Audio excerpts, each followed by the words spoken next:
mereka yang berpuasa, yang ternyata mereka yang memiliki kemampuan menahan dirinya lebih bagus ya, pikiran-pikiran kotor terjaga, hasad dengki terjaga, bisa menahan nafsu. Dari pikiran yang sehat ini ternyata membentuk tubuh yang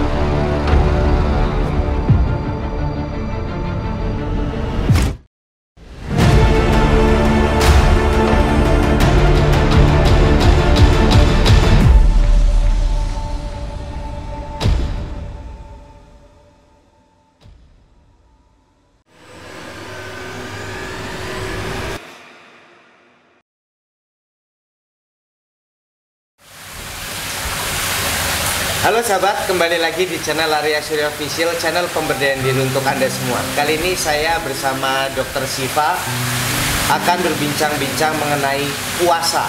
Apakah puasa aman untuk para penderita GERD anxiety atau biasa dikenal asam lambung? Oke, mungkin langsung saja kita akan tanyakan. Jadi begini dok, banyak dari klien saya yang bertanya, Mas Arya, apakah penderita GERD atau asam lambung ini aman ketika berpuasa dan apa saja yang perlu diperhatikan? Nah, mungkin ini lebih tepat ketika seorang dokter yang menjawabnya, dok. ya, terima kasih sekali. Dari pengalaman-pengalaman klinis yang sudah saya tangani di klinik rawat inap El Sifa di Citeureup, banyak bertanya mereka yang datang ke saya, dok, boleh nggak saya sakit lambung ini puasa? Dok, saya takutnya nanti kenapa-napa gara-gara terlambat makan, jadi justru malah sakit. Dok, nanti malah jadi parah penyakit saya, apalagi nanti kalau kondisi ya ternyata yang tadi berharap kesembuhan, takutnya dengan puasa yang mereka sendiri antusias untuk tidak meninggalkan ibadah puasa karena betul. sayang sekali untuk melewatkannya. Ya, tapi di satu sisi mereka khawatir dengan kondisi kesehatan. Ini tentu banyak sekali pertanyaannya, dan alhamdulillah beberapa pasien yang kita tangani ada penyesuaian yang dimana mereka bisa mentolerir kondisi puasa dengan kondisi penyakitnya. Untuk mereka yang normal mungkin tidak masalah ya, puasa sebagai suatu kewajiban bagi seorang muslim di bulan Ramadan. Tapi bagi mereka yang memiliki pengalaman atau traumatis dengan ketakutan cemasnya ya, betul, yang diawali dengan penyakit lambung ya, atau mereka yang khawatir dengan penyakit-penyakit lainnya, tentu saja tidak hanya penyakit lambung, penyakit gula darah, jantung atau lain sebagainya, mereka pasti ini pertanyaan yang sering ditanyakan. Baik.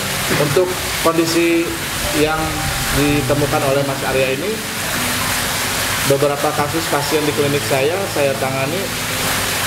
Untuk mereka yang khawatir dengan puasa aman atau tidak, justru disinilah puasa membentuk badan kita jauh lebih sehat lagi ya, dan ini didukung dengan beberapa penelitian terakhir yang ternyata studi-studi ini memberikan proses detoksifikasi secara fisik dan mental. Dan ini perlu sekali untuk mereka-mereka yang memiliki penyakit-penyakit untuk gangguan GERD ya, yang berlanjut dengan gangguan kecemasan, ansietas ya. Dan ini penanganannya psikosomatis ini memang harus dari dua sisi ya, dari badaniahnya, somatisnya, dan juga psikologisnya. Nah, betul. Jadi penanganan yang simultan kedua-duanya ini sangat perlu untuk mempercepat penyembuhan. Kadang kalau tidak ditangani secara tuntas, hanya satu persatu saja, akibatnya penyembuhan penyakit lama. Betul ya. Banyak keluar biaya yang tidak diperlukan, banyak mereka berobat ke sana kemari tidak menemukan penyembuhannya seperti apa, karena penanganannya mungkin belum komprehensif, belum tuntas ya. Jadi kalau dikatakan aman, tentu insya Allah aman, tapi ada hal-hal tips yang harus diperhatikan untuk kondisi penyakit-penyakit tertentu. Nah, baik. Apa saja dok yang perlu diperhatikan? Ya, ini menarik. Untuk penelitian-penelitian yang terbaru banyak mengatakan bahwa puasa ini secara keseluruhan menyehatkan. Ya. Betul. Ada yang mengatakan satu penelitian bahwa dengan berpuasa kita mengendalikan kadar gula darah. Gula darah, Iya, gula darah. ya. Ya. Jadi selama kita berpuasa hampir kurang lebih 14 jam kita menahan lapar dan haus, menahan emosi, ya. Terutama untuk penderita gula darah, pengurangan asupan kalori ini akan menurunkan resistensi insulin. Apa yang terjadi kalau resistensi insulin menurun, otomatis sensitivitas insulin akan baik sekali meningkat. Dan ini sangat penting sekali untuk mereka yang mengalami diabetes. Nah, jadi itu untuk penelitian untuk penderita diabetes. Untuk penderita jantung, penderita gangguan hiperkolesterolemia, justru dengan berpuasa ini akan membantu bagaimana memperbaiki, menyehatkan profil lipid, ya, kadar trigliserida jadi menurun, ya, kadar lemak jahat juga menurun, ya, LDL-nya, sebaliknya kadar HDL meningkat, ya, kolesterol yang baik.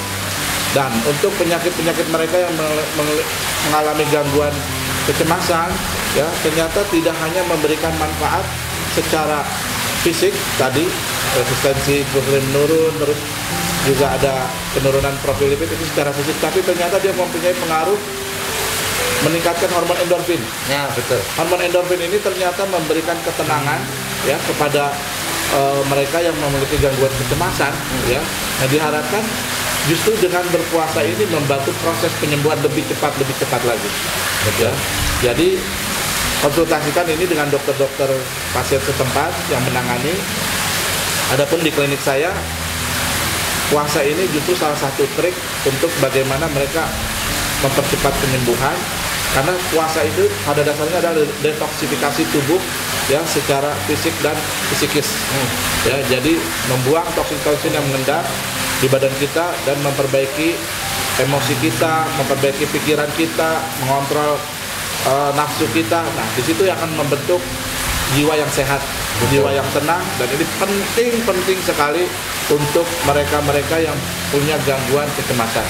Betul sahabat-sahabat. Ya, memang seperti itu Pak Dokter. Jadi secara spiritual juga lebih tenang, memang betul. Jadi lebih tenang, lebih damai. Ada beberapa tipe klien yang takut seperti ini dok, ketika saya puasa justru malah perut saya kosong, takutnya terjadi luka atau apa, itu tidak ya dok ya? Betul. Jadi ini perlu dimengerti dasar daripada proses berpuasa untuk menyehatkan tubuh kita.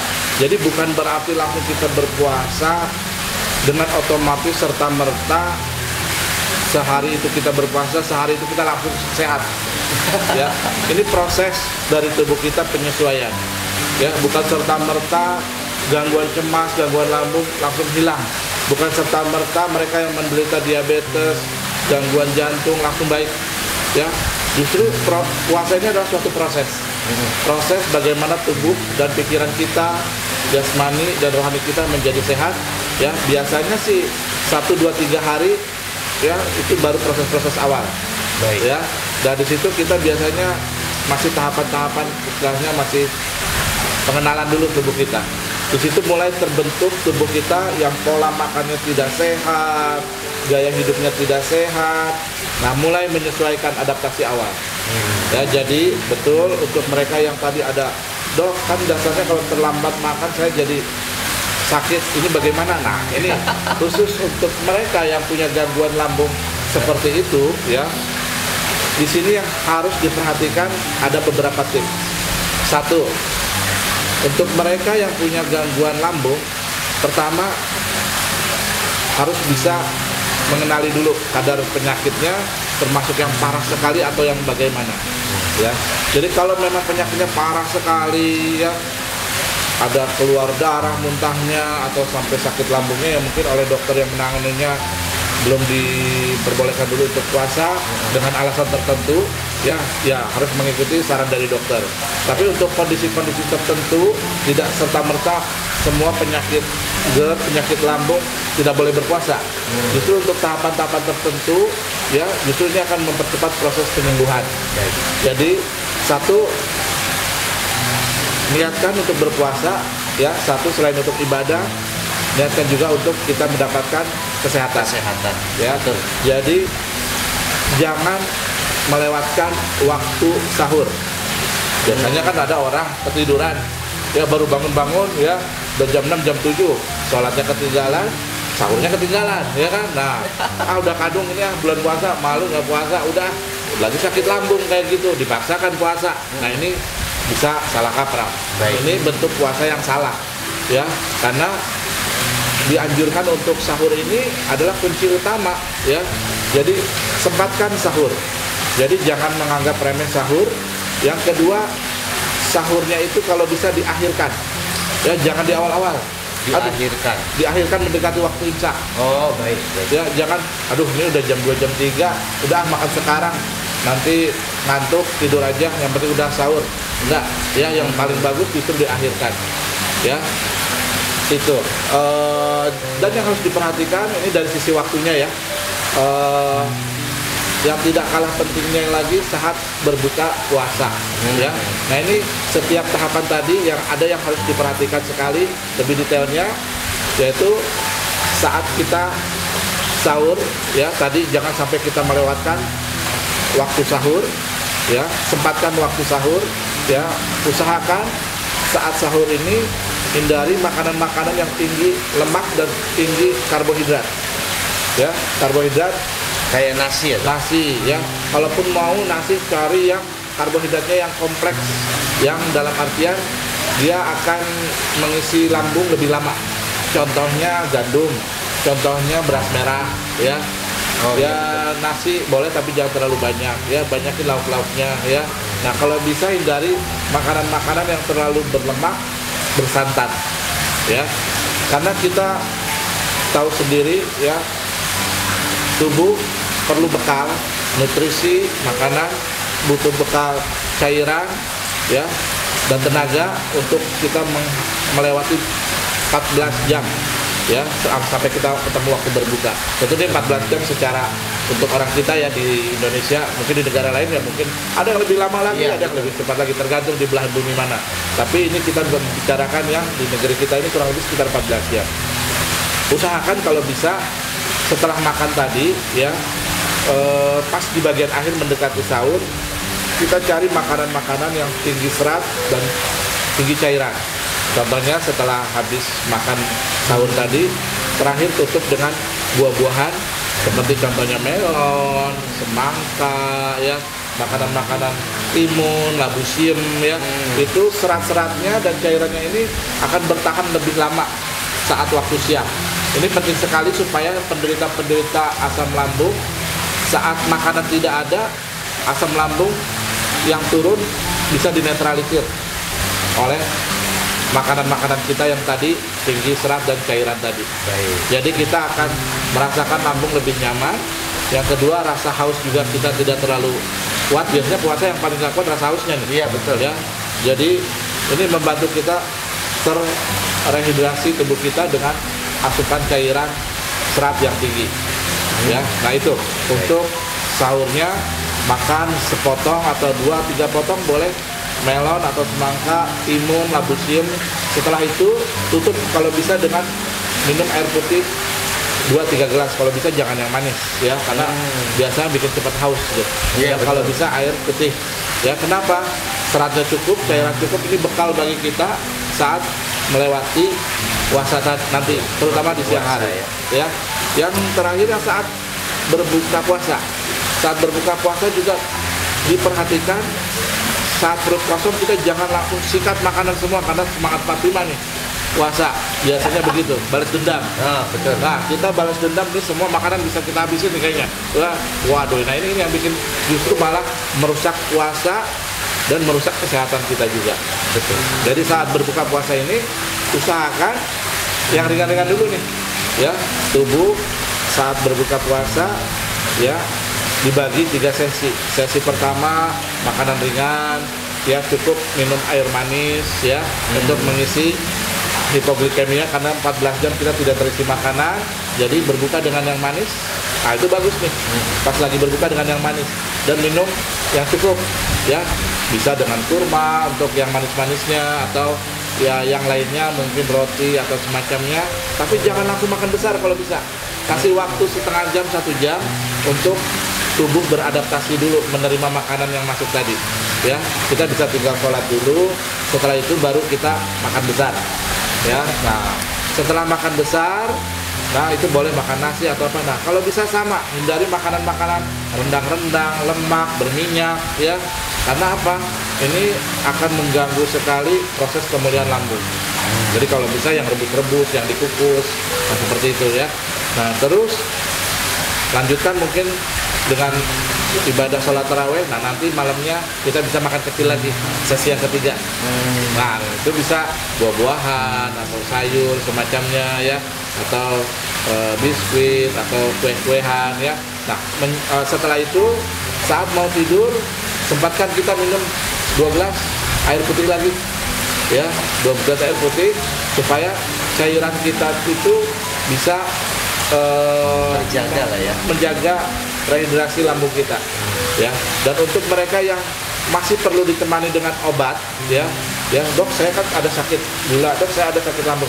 Nah gunakan saat-saat ini ya, yang 3 kali makan berarti saat sahur sekali, yang kedua kali makan saat buka, dan yang ketiga kali makan saat kita mau tidur. Nah itu mereka yang mungkin sakit lambungnya masih berat, perlu ditemani dengan obat. Itu caranya dengan obat tadi. Untuk khusus penderita lambung boleh ditangani obat anti lambungnya tadi ya. Tapi kalau mereka yang yakin nggak terlalu berat, boleh mulai dilepas obat lambungnya, lihat pola tadi ya. Tapi tentu mungkin pada awal-awal mungkin dibantu dengan obat bisa, tapi nanti setelah adaptasi tadi 3 hari 5 hari biasanya badan kita akan mulai adaptasi, mulai terbentuk pola makan yang sehat, pola hidup yang sehat. Itu dia ya. Kenapa nggak sehat? Coba bayangkan, salah satu contoh pencetus GERD ya, asam lambung itu adalah alkohol ya, makanan-makanan camilan yang kurang sehat. Pada saat berpuasa cenderung kita ditahan, otomatis berhenti.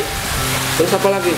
Pikiran ya, buruk sangka, iri, menahan nafsu, mengontrol diri, itu otomatis membuat tubuh kita jadi sehat juga. Karena prinsip daripada menyehatkan tubuh kita dan pikiran kita adalah tidak hanya tubuh yang dikendalikan dari pola makan, pola hidup, tapi pikiran kita juga harus sehat. Betul. Ya, pikiran yang tenang. Itu. Baik. Oke sahabat-sahabat, jadi inilah tips dari Pak Dokter. Nah jadi kalau misal sehari belum kuat, setengah hari nggak apa-apa ya dok? Ya, biasanya kita lihat toleransi tubuh kita. Setiap orang tentu beda-beda, dan yang paling mengenal diri kita adalah diri kita sendiri betul, ya. betul. Jadi jangan terlalu dipaksakan ya, tapi lihat kondisi ya.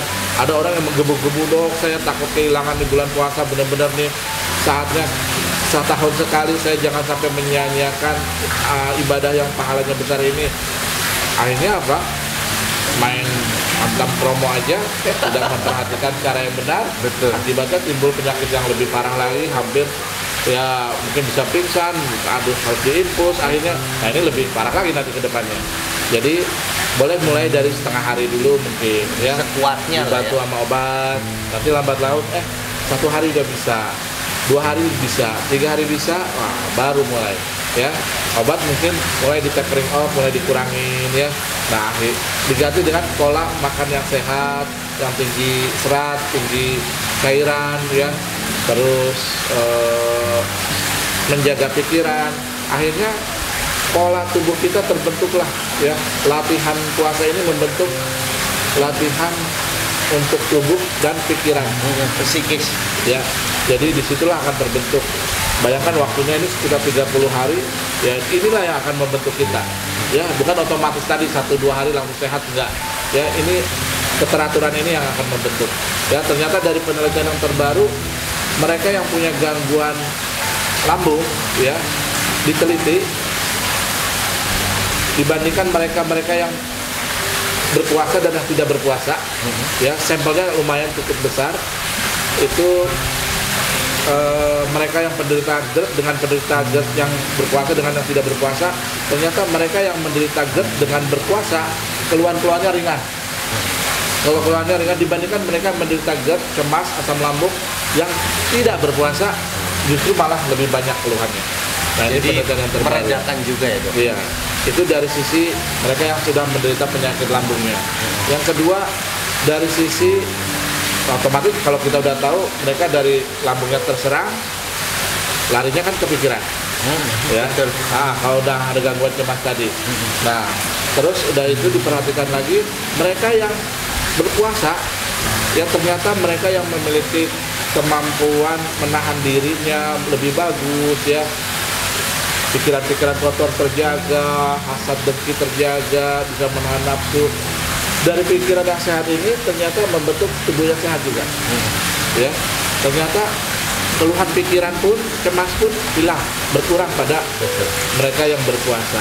Ya, di klinik El Sifa kebetulan beberapa kasus kita tangani, ternyata banyak kasus di klinik kami ini, hampir kebanyakan yang berat-berat kita tangani dengan detox, proses detoksifikasi. Nah, itu sebabnya di beberapa kasus kami menangani mereka yang kena demam berdarah, tipes, itu kita detox sehari, hari ini masuk, besok pulang, kita infus, alhamdulillah besoknya ada perbaikan, cukup. Setelah itu kontrol 3 hari, alhamdulillah mereka yang punya gangguan seperti tidak hanya penyakit cemas, ya penyakit stroke, diabetes, kanker, alhamdulillah dengan izin Allah sembuh. Ya, dan itu terakhir kemarin radang paru ya. Radang paru ya. Terus ada lagi bahkan demam berdarah ya yang trombositnya 60.000. Kalau tubuh kita sudah didetox, proses pemulihan tubuh otomatis bakal lebih cepat. Nah, bayangkan itu saya cuma infus 1 hari. Ini detoksifikasi dengan berpuasa 1 bulan lamanya. Wah, itu detoksifikasi nggak cuma tubuh aja, tapi alami pikiran. malah ya. Iya, fisik dan pikiran bakal lebih kuat lagi, lebih bagus lagi. Dan beberapa pasien kita tangani, bahkan yang kanker sekalipun kita tangani dengan detox, minum 1 hari, diinfus, kita buang toksin-toksin yang mengendap di badan, besoknya pulang kita kontrol 3 hari, ternyata alhamdulillah perbaikan yang luar biasa, bahkan mungkin bisa dikatakan sembuh ya. Pasiennya bisa beraktivitas normal kembali ya, yang menderita kanker nasofaring ya, menderita kanker payudara stadium 4B, terus juga kanker rahim, kanker serviks. Ya alhamdulillah perubahannya cepat. Ya itu dengan proses detoksifikasi juga. Nah, itu dengan detoksifikasi yang seperti itu aja perubahannya cepat. Apalagi ini detoksifikasi yang sehari, 2 hari, 3 hari, 1 bulan. Ya mudah-mudahan lebih cepat lagi proses penyembuhan. Baik. Untuk cairan detox yang diinfuskan itu di Indonesia hanya beberapa saja ya, atau hanya dokter Sifa saja yang boleh? Ada banyak penggunaan terapi detoksifikasi di beberapa center ya. Tentu mungkin beda-beda di beberapa tempat center pengobatan. Kebetulan di tempat kami menggunakan antioksidan yang khusus menangani detoksifikasi biar lebih cepat. Itu kandungannya seperti asam ascorbat yang kita kenal sebagai vitamin C, ya, alpha tocopherol, vitamin E, terus ada juga ada biotin, ada selenium, dan lain sebagainya. Ini di koktail, ya, itu kita langsung berikan dengan infusan. Harapannya proses detoksifikasi dan peremajaan sel dengan antioksidan tadi lebih cepat pemulihannya. Dan hampir alhamdulillah beberapa kasus pasien-pasien yang kami tangani seperti trombosit 60.000, ada pasien anak kecil trombosit 60.000 dan juga dia menderita tipes juga. Alhamdulillah dengan didetox 1 hari, besoknya perbaikan, tapi saya sarankan 1 hari lagi, jadi 2 malam. Setelah itu berpulang. Jadi pulang pun alhamdulillah trombositnya udah naik 189.000 dan tipesnya negatif. Anaknya udah mau makan sehat. Yang saya khawatir mestinya harus dilakukan transfusi trombosit ya. Kalau biasa di bawah 90.000, kalau di rumah sakit center tertentu prosedurnya menggunakan transfusi darah, ya. Tapi alhamdulillah kita bisa coba dengan prinsip detox tadi, tubuh dikeluarkan toksin-toksin batinnya, kita masukkan nutrisi yang baik, antioksidan yang baik, ternyata pemulihan cepat, ya. Dan ini juga beberapa dari pasien-pasien Mas Arya juga nih, yang sudah melewati proses penyembuhan untuk ansietas cemasnya, tapi seringkali masalah lambungnya, betul, ya, yang seringkali masih timbul, yang kadang kalau nggak ditangani tuntas suka men-trigger lagi, cemas lagi. Betul. Gitu. Jadi sahabat-sahabat, ada beberapa orang yang memang sudah sembuh anxiety-nya, saya sarankan untuk datang ke dokter Siva, dan memang ada beberapa udah ya dok ya. Jadi terkadang ada yang cemasnya sudah sembuh, tapi terkadang dari perut men-trigger terus. Jadi apa sih, semacam trauma. Ketika begal langsung mikirnya mau kumat gitu. Nah itu berulang-ulang, akhirnya saya sarankan untuk datang ke dokter Siva, dicek, dan ternyata memang rata-rata yang asam lambungnya apa ya, mungkin pertengahan ke atas lah ya, kategori pertengahan ke atas, jadi tidak ringan-ringan juga gitu ya dok ya. Kalau yang ringan mungkin terkadang ansietasnya hilang, cemasnya hilang, sembuh dalam artian pikirannya normal lagi, lambungnya juga ngikut gitu. Tapi beberapa memang ada yang bandel ya dok ya. Jadi ini menarik, makanya dikatakan penanganannya harus simultan, ya, secara psikologis dan somatisnya, ya, pikiran dan badannya harus berbarengan ditangani. Betul. Ya, beberapa kasus saya tanganin waktu awal-awal, ini peningkatan penyakit cemas dengan rasa panik yang berlebihan, dengan gangguan lambung tadi, ya di era pandemi ini sedikit banyak membuat tingkat frekuensi meningkat pasien-pasien dengan keluhan tadi. Betul. Ya mungkin banyak trigger-trigger lain, ya, nggak cuma pandemi coronanya, tapi pandemi corona menjadi bagian yang men-trigger jadi lebih cepat keluar gangguan tadi. Nah, beberapa kasus kita tangani penyakit lambung-lambung, asam lambungnya, GERD-nya, tapi ternyata baik, tapi muncul lagi. Kasih obat baik, muncul lagi. Nah, ini ternyata ada pengaruh pikiran, mindset yang harus ditangani, dan itu perlu penanganan khusus. Itu sebabnya beberapa kasus yang harus saya tangani diharuskan melakukan proses perbaikan psikologisnya dengan hipnoterapi. Untuk harapannya tadi pemulihan bakal lebih cepat, karena yang Mas Arya bilang, bahkan di tempat saya juga banyak, mereka ada yang sampai 10 tahun, 12 tahun. Iya, memang tidak tuntas penyakitnya lama sekali, karena penanganannya tadi, ya, seringkali berobat cuma, Bu, Pak, nah ini cuma lambung aja, ya, jangan banyak pikiran yang aneh-aneh, ya. Sebatas itu aja nasihat artisnya. Jadi pasien seringkali mungkin kurang puas akhirnya, dan kebanyakan penyakit orang-orang yang gangguan cemas ini seringkali apa? Pindah-pindah. Iya benar, sampai ya, koleksi obat. Iya, obat koleksi lambung. obat, ya, karena dia orang yang cemas ini pengen yang sifatnya instan. Betul. Ya, pengen instan, kok nggak ada perubahan ya. Nah, ini seringkali seperti itu. Dan ini kita maklumi karena memang kondisi psikologis mereka itu, mereka pengen yang cepat, lalu ada perubahan gitu loh. Dan itu makanya harus diperbaiki mindsetnya, dan badannya harus berbarengan, itu bakal lebih cepat. Nah, kalau dalam medis hitungan 2, 3, 4 bulan itu lumayan cepat lah. Iya, ya. benar. Kalau 1 bulan malah lebih cepat lagi. Tapi ada yang sampai 10-12 tahun belum tuntas juga, ya, karena seringkali ya mungkin penanganannya belum komprehensif seperti itu. Iya, atau biasanya stresornya belum padam, dalam artian di rumah masih ada konflik dengan keluarganya, dengan tetangganya, atau di rekan kantornya dan lain sebagainya. Itu juga berpengaruh dok. Beberapa di era pandemi ini dok, malah ada yang tidak punya riwayat asam lambung tapi tiba-tiba kena asam lambung GERD ini. Ya. Jadi dia tidak ada gen juga, punya gen asam lambung tinggi nggak? Tidak ada mas, ini baru saya di keluarga saya. Jadi muncul setelah awal-awal pandemi, karena mungkin beberapa ada yang karena dagangannya sepi, beberapa karena memang bener-bener takut corona. Jadi ketika pulang kerja langsung cuci tangan, keluarganya pulang dari tempat kerja langsung suruh ganti baju, parno. Yeah. Jadi lama-lama kena asam lambungnya, serangan panik. Pas dicek ke UGD oh ini asam lambung itu paling disuntik. Nah nanti dia sering gitu lagi ke UGD lagi terus bolak-balik. Ini itu biasanya awalnya ada dari stres, ada beberapa dari stres, beberapa memang ada yang gen, tapi kebanyakan sih stres, kebanyakan dari stres gitu. Era pandemi ini memang luar biasa dok. Klien hipnoterapi saja dulu saya ketika tidak pandemi sehari bisa 4. Sekarang di pandemi bisa 11. Kadang rata-rata 9 ke atas lah, 9, 10, 11 gitu. Jadi memang kewalahan sekali. Ya itu memang di satu sisi eksesnya banyak, nggak cuma masalah ekonomi tapi kesehatan juga ya, pengaruh besar sekali. Dan tadi kembali lagi proses detoksifikasi yang kita lakukan dengan berpuasa ataupun juga yang saya coba dengan teknik detoksifikasi di klinik kami di Elsifa, itu alhamdulillah beberapa penyakit-penyakit tertentu dari mulai penyakit yang infeksi tropis seperti kayak tipes, demam berdarah, ya alhamdulillah biasanya kalau di klinik kami itu hari ini masuk besok pulang, ya setelah itu kontrol 3 hari udah sehat.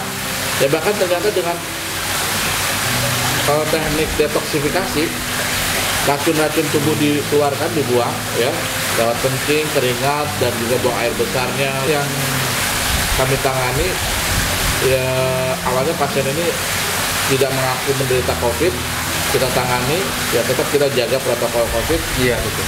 Contohnya dia datang dengan keluhannya tipes ya, kita tangani tipesnya baik sehat, tapi pas kontrol berikutnya dia lupa hasil pemeriksaan COVID-nya kecampur dengan hasil pemeriksaan kemarin. Pak waktu kita cek ulang lagi lupa diambil lagi, akhirnya bapak kemarin ternyata ada COVID pak, nggak cerita ke kami gitu.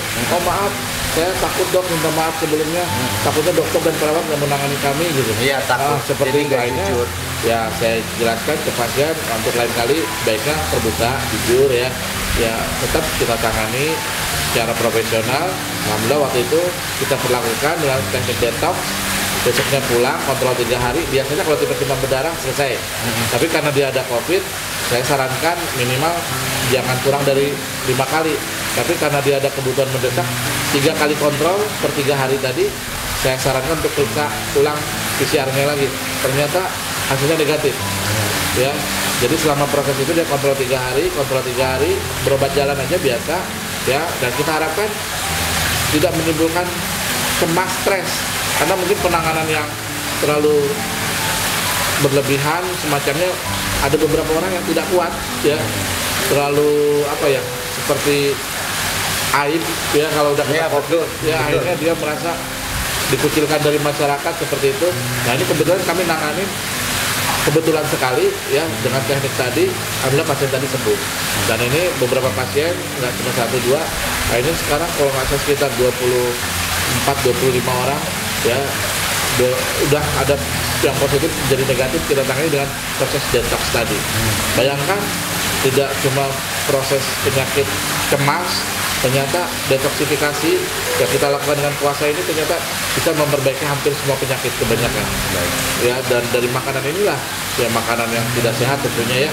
Nah itu yang menimbulkan penyakit-penyakit pencernaan, jantung, stroke dari makanan. Ya, jadi ada istilah you are what you eat, katanya. Kamu adalah apa yang kamu makan, katanya. Kalau kamu makan yang sampah-sampah, yang jelek-jelek, ya kamu makan penyakit, ya. Tapi kalau kita makan yang sehat-sehat, yang tinggi antioksidan, ya, harapannya memberikan kesehatan yang lebih kuat. Baik, lebih baik. Ah ini sahabat-sahabat, jadi puasa dari sisi medis, memang puasa ini justru kesempatan ya dok ya. Kesempatan untuk detox alami istilahnya ya. Jadi untuk sahabat-sahabat kalau yang berani usahakan berpuasa, tapi kalau yang belum tidak apa-apa ya dok ya. Jangan dipaksakan, bertahap boleh. Ya. Jadi konsultasikan dengan dokternya masing-masing ya apakah sudah boleh untuk berpuasa atau tidak ya. Karena dokternya nanti akan membantu memantau ya tingkat keparahan penyakit lambungnya, GERD-nya seperti apa. Ya, jadi di satu sisi untuk mereka yang sakitnya mungkin ringan atau tahapan yang mild, ringan itu sedang-sedang aja gitu sampai yang middle gitu ya. Tentu yang severe yang lebih parah ya ini harus kontrol dengan dokternya.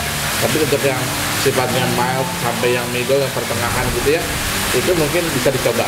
Karena proses detoksifikasi alami yang dirancang oleh Yang Maha Pencipta ini ternyata sesuatu yang memang dibekali untuk makhluknya, supaya ada satu siklus di mana manusia itu, hamba-hambanya ini memperbaiki tubuhnya dan pikirannya. Betul.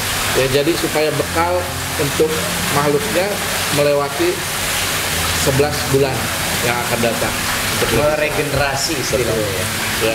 Jadi ini proses detoksifikasi alami yang dirancang oleh Allah, oleh Tuhan. Manfaatkan, selain buat kesehatan, juga tentu nilai ibadah pahalanya yang besar. Secara spiritual juga dapat pahala yang besar. Iya.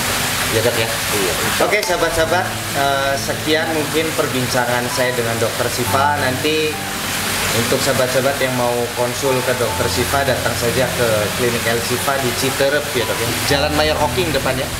Di Jalan Mayor Oking. Mungkin sekian dulu, saya undur diri. Saya Ria Surya dan di samping saya ada Dokter Siva. Assalamualaikum warahmatullahi wabarakatuh. Waalaikumsalam. Dadah.